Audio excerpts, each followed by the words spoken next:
Hello students, WhatsApp. आज हम पढ़ाई करेंगे क्वालिटी ऑडिट के बारे में, उसका importance in pharmaceutical quality control. तो हर फार्मास्यूटिकल इंडस्ट्री में तो प्राइम ऑब्जेक्टिव होता है कि हम जो भी प्रोडक्ट बना रहे हैं उसका क्वालिटी सुनिश्चित करें, क्योंकि कोई भी गलती अगर होता है तो फार्मास्यूटिकल इंडस्ट्री में तो वो किसी का भी ज़िंदगी ले जा सकता है। तो फार्मा इंडस्ट्री में जीरो टॉलरेंस अप्रोच किया जाता है, कोई भी गलती बर्दाश्त नहीं कर सकते। तो उसी वजह से हम quality assurance, quality control concept हम पढ़ाई किए थे। क्वालिटी एश्योरेंस में हम क्या करते हैं, हम एश्योर करते हैं अपने कस्टमर को कि जो भी प्रोडक्ट हम बना रहे हैं वो सही बन रहा है, प्रॉपर क्वालिटी हम उसको फॉलो कर रहे हैं। उसी तरीके से क्वालिटी कंट्रोल में क्या होता है, हम क्वालिटी एश्योरेंस को जिस प्रक्रिया में टेस्ट करते हैं उसको बोला जाता है क्वालिटी कंट्रोल। और क्वालिटी कंट्रोल में एक बहुत इंपॉर्टेंट पार्ट है क्वालिटी ऑडिट, क्योंकि कोई भी काम हम करते हैं तो उसका स्टैंडर्ड तभी पता चलता है जब हम ऑडिट या एग्जामिनेशन इंस्पेक्शन करते हैं। जैसे कोई भी स्टूडेंट का स्टैंडर्ड तब पता चलता है जब वो एग्जामिनेशन अपीयर करता है। चलिए आगे पढ़ाई करते हैं क्वालिटी ऑडिट के बारे में। होता क्या है क्वालिटी ऑडिट, उसके ब्रीफली हम उसके बारे में पढ़ाई करेंगे। तो डेफिनेशन पहले देख लेते हैं। Quality audit is the process of systematic examination of A quality system carried out by an internal और एक्सटर्नल क्वालिटी ऑडिटर और ऑडिटर टीम। तो हर फार्मा इंडस्ट्री में, हर ऑर्गेनाइजेशन पे, जिस सिस्टम पे आप क्या करते हैं, ऑन बायस और सिस्टमेटिक वे में आप इंस्पेक्शन करते हैं क्वालिटी परखने के लिए, तो उसको बोला जाता है क्वालिटी ऑडिट। तो ये इंटरनल टीम के द्वारा भी हो सकता है और एक्सटर्नल टीम, बाहर से भी आप क्या कर सकते हैं, इंस्पेक्शन होता है। तो क्वालिटी ऑडिट में सबसे फायदे वाली चीज, सबसे प्राइम ऑब्जेक्टिव होता है कि हम एरर या गलती कहाँ पे है तो हम उसको टेस्ट करेंगे और सुनिश्चित करेंगे कि जो भी दवाई बन रहा है या जो भी कोई भी सामान, कोई भी प्रोसेस है तो वो क्वालिटी स्टैंडर्ड पे उतर रहा है या नहीं। तो identify where the best practice are implemented, identify where dot being used. तो हम ऑडिट के द्वारा पता कर पाएंगे हमारा जो स्टैंडर्ड प्रोसीजर है तो वो क्वालिटी सिस्टम से मैच कर रहा है या नहीं। Audit are essential management tool to be use for verifying objective evidence of process. तो कोई भी मैनेजमेंट सिस्टम है तो उनके लिए ये सुनिश्चित करता है कि वो प्रोडक्ट सही है और मार्केट में उतारने लायक है या नहीं है। तो अब हम पढ़ाई करेंगे उसका ऑब्जेक्टिव, उसका एडवांटेज के बारे में, क्योंकि आप जब भी ऑडिट करते हैं उसके द्वारा आप एरर और गलती को पता कर लेते हैं, जिसके द्वारा आप क्या कर सकते हैं, सही स्टैंडर्ड का कोई भी प्रोडक्ट बना पाते हैं। तो जजमेंट आपका सही रहता है, तो इफेक्टिवनेस बढ़ जाता है। तो ऑपरेटिंग क्वालिटी ऑडिट, तो quality audit is approach to affect the entire work life cycle. तो जो भी आप कोई भी मेडिसिन बन रहा है, जो भी प्रोसेस, उसका एंटायर लाइफ साइकिल को दर्शाता है, उसका क्वालिटी परखते हैं। तो कभी भी आप मेडिसिन बनाते हैं तो कुछ स्टैंडर्ड फॉलो किया जाता है। जैसे इंडिया में कोई भी दवाई बनता है तो WHO गाइडलाइंस फॉलो किया जाता है और IP इंडियन फार्मास्यूटिकल स्टैंडर्ड के हिसाब से दवाई बनता है। तो उसी हिसाब से उस IP इंडियन फार्माकोपिया और WHO गाइडलाइंस को फॉलो हो रहा है या नहीं, तो इस स्टैंडर्ड को हम क्वालिटी ऑडिट के द्वारा परख पाएंगे। Quality requirement for specific work package and delivery will be identified। ठीक है, तो quality methods must be defined and followed complete work. तो जो भी आप काम कर रहे हैं तो उसका मेथड को आप रिडिफाइन कर पाएंगे, जजमेंट कर पाएंगे, तो जिसके द्वारा आप क्या कर सकते हैं, प्रोडक्ट को डिलीवरेबल मार्केट में सही से बना पाएंगे। Quality audit define as a systematic and independent examination. कभी भी क्वालिटी ऑडिट में बायस नहीं होना चाहिए। अगर पहले से ही आप क्या करेंगे, कोई भी प्रोडक्ट को बायस, किसी के बिना इंडिपेंडेंसी, बिना बायस के अगर फेयर इंस्पेक्शन नहीं होगा तो आप प्रॉपरली जजमेंट नहीं कर पाएंगे। तो इसी वजह से आप कुछ भी काम करते हैं तो प्रॉपरली उसको जजमेंट होना चाहिए। तो असेस इंटरनल कंट्रोल सिस्टम, तो आप जो भी काम कर रहे हैं तो इंटरनल कंट्रोल सिस्टम को मैनेज करेंगे। तो ऑर्गेनाइजेशन पॉलिसी को डिटरमाइन करेंगे, डिटेक्शन एरर और फॉल्ट को आप मिनिमाइज कर पाएंगे। Safeguarding the assessed applicability accounting policy, जो भी पॉलिसी है कंपनी का, उसको डिफाइन कर पाएंगे, जस्टिफाई कर पाएंगे। तो ऑडिट कैसे शुरू होता है? तो कोई भी ऑडिट करने के लिए आप पहले प्रिपेयर करते हैं, तो उसके बाद आप क्या किया जाता है, परफॉर्म किया जाता है, उसको ऑडिट को परफॉर्म किया जाता है।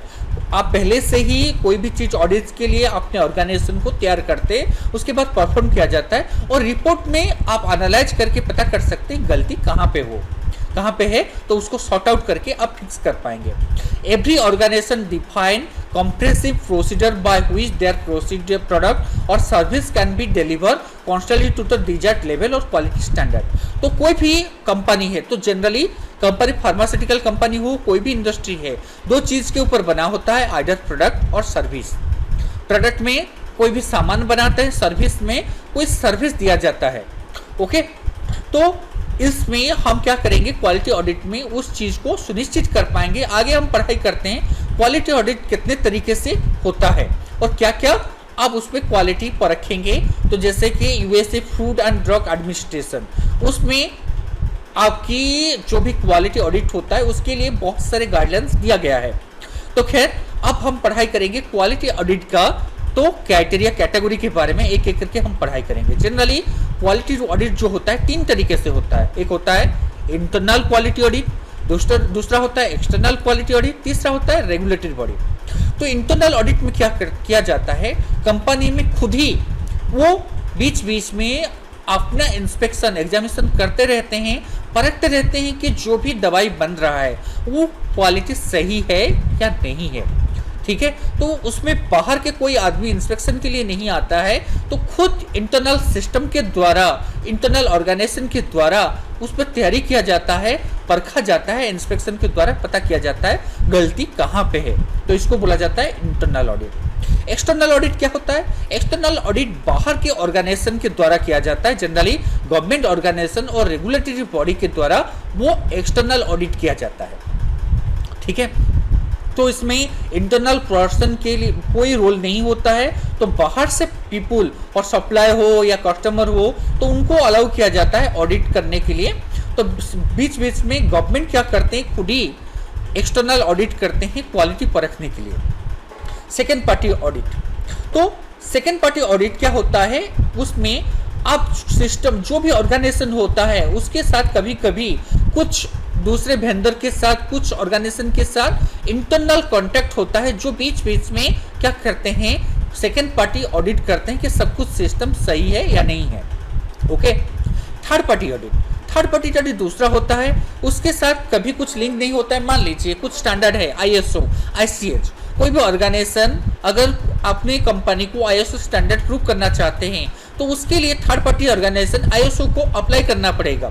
उसी तरीके से थर्ड पार्टी मतलब क्या होता है, एक एक्सटर्नल ऑडिट सिस्टम होता है। एक्सटर्नल क्वालिटी ऑडिट में क्या होते हैं, बाहर से कोई जो ऑर्गेनाइजेशन या हो या पर्सन, उनको कॉन्टैक्ट किया जाता है जिसके साथ उस सिस्टम का कोई कॉन्ट्रैक्ट, रेगुलर कॉन्ट्रैक्ट, कोई सिस्टम टाई अप बॉन्ड नहीं होता है। Okay, third party of A company can also be done at the request of supplier और कस्टमर, जैसे कि मैं बोल दिया कि ISO या उस तरीके से प्रोसीजर में। तो अब हम क्या करेंगे, जो भी ऑर्गेनाइजेशन पे जो भी आप क्या करते हैं, प्रोडक्ट बना रहे हैं या प्रोसेस, जो भी आप क्या करते हैं, क्वालिटी कैसे सुनिश्चित करते हैं। तो दो तरह का कोई भी ऑर्गेनाइजेशन दवाई बनाते हैं, प्रोडक्ट या उसमें सर्विसेज। तो प्रोसेस ऑडिट में हम देखते हैं जो भी प्रोसीजर हम फॉलो करते हैं उस चीज़ को बनाने के लिए वो सही है या नहीं है। मान लीजिए आपको बोला जाएगा कोई भी दवाई बनाने के लिए, तो उसमें टेम्परेचर, रूम टेम्परेचर होना चाहिए, तो वाटर क्या होना चाहिए कि डिस्टिल वाटर होना चाहिए वगैरह वगैरह। तो आप क्या करेंगे, प्रोसेस ऑडिट में पता करना क्या जाएगा कि डिस्टिल वाटर बनाने के लिए जो कंपनी प्रोसीजर फॉलो कर रहा है वो सही है या नहीं है, रूम टेम्परेचर कैसे मेंटेन किया जा रहा है, इस तरह का क्राइटेरिया फॉलो किया जाएगा प्रोसेस ऑडिट में। प्रोडक्ट ऑडिट, जो भी प्रोडक्ट बन रहा है तो उसको हम परखेंगे वो सही स्टैंडर्ड का है या नहीं है। जो भी फार्मा इंडस्ट्री दवाई बना रहा है बैठे, उसका प्रोडक्ट को हम क्या करेंगे, बीच बीच में परखा जाएगा गवर्नमेंट ऑर्गेनाइजेशन के द्वारा कि वो सही क्वालिटी का है, मार्केट में वो उतारा जा सकता है, किसी के लिए हेल्थ के साथ वो कोई प्रॉब्लम नहीं करेगा। कहीं ऐसा तो नहीं कोई मेडिसिन एक्सपायरी डेट के बाद मार्केट में बेचा जा रहा है, ऐसा नहीं कोई लेथल डोज कोई दवाई का डोज ज़्यादा मात्रा में दिया जा रहा है, ओके, सेल्फ लाइफ पीरियड कितना है, ये सारे चीज़ प्रोडक्ट का हम टेस्ट करेंगे प्रोडक्ट ऑडिट के द्वारा। सिस्टम ऑडिट, जो भी सिस्टम, जो भी ऑर्गेनाइजेशन के प्रोसीजर होता है, सिस्टम होता है, उसको हम परखेंगे तो बोला जाता है सिस्टम ऑडिट। ठीक है, तो इसमें हम कंपनी को पूरा टेस्ट किया जाता है और फॉलो किया जाता है कि जो भी प्रोसीजर, जो भी स्टैंडर्ड फॉलो किया जा रहा है कंपनी, वो सही क्राइटेरिया का है या नहीं है। तो जैसे पहले ही बता दिया गया आपको, ऑडिट जनरल 3 तरीके से होता है। इंटरनल ऑडिट, इंटरनल ऑडिट में क्या होता है, खुद ही कंपनी में अंदर से ऑर्गेनाइजेशन पर्सन या ऑर्गेनाइजेशन अथॉरिटी चेक करते हैं क्वालिटी सुनिश्चित करने के लिए।